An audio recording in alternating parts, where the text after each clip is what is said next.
our kids' education, how it is now versus if they'd have gone to public school, is about as far as east is from west. There's really no comparison.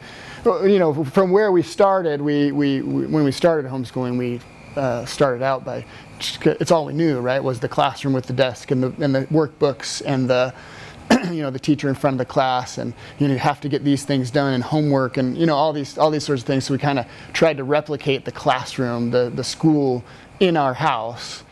Since then, we've done a lot of reading, done a lot of learning, not just from books, but from our own personal experience with homeschooling our four.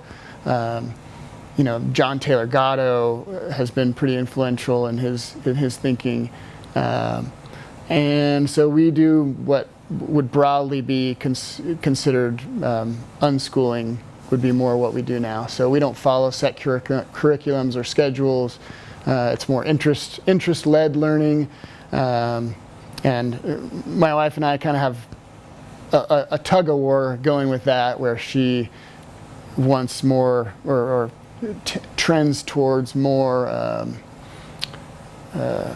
structured education, where I tend towards more unstructured. So a lot of the learning that I do with them is like, we're remodeling a bathroom right now. I'll take my son in there and I'll teach him how to solder pipe or something like that. Or we go on vacations and we just kind of try to turn everything into some sort of life experience, not intentionally always, sometimes intentionally, sometimes not, but we've seen the fruits of those labor, and that all of our kids are great. Once you kind of get out of the schooling, the traditional schooling methods, you can do, it opens up the world to you. A trip to the lake is schooling, right? Gardening out in your backyard, that's school for us.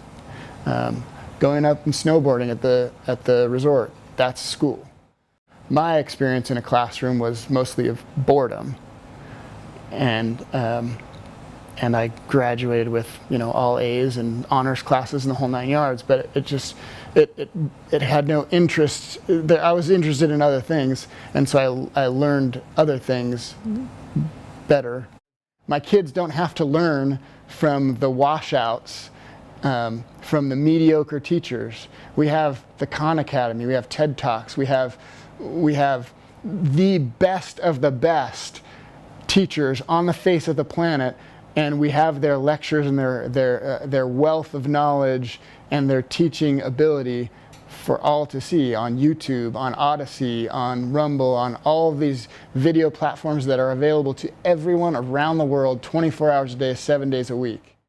If a young family would come to me for advice on whether they were going to, what kind of schooling they would want to do, if they were interested in homeschooling, I would encourage them and say, because I think, bar none, homeschooling and specifically unschooling is the best form. I mean, it's not formatted, that's the point, but that's the best form in my opinion. I don't think it works for everyone. I mean, different people have different aptitudes and needs, but the plus side is you get to spend, and this is a plus for me, I know it may not be for others, but you can spend a lot of time with your kids.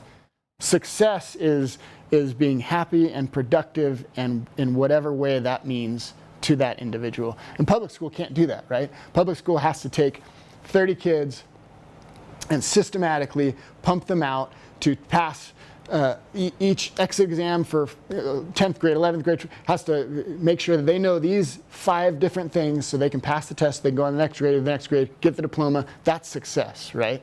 So my wife often will have these moments where she says, are we doing the right thing? How do we know? How do we, she wants some measurement, some objective standard of doing things the right way.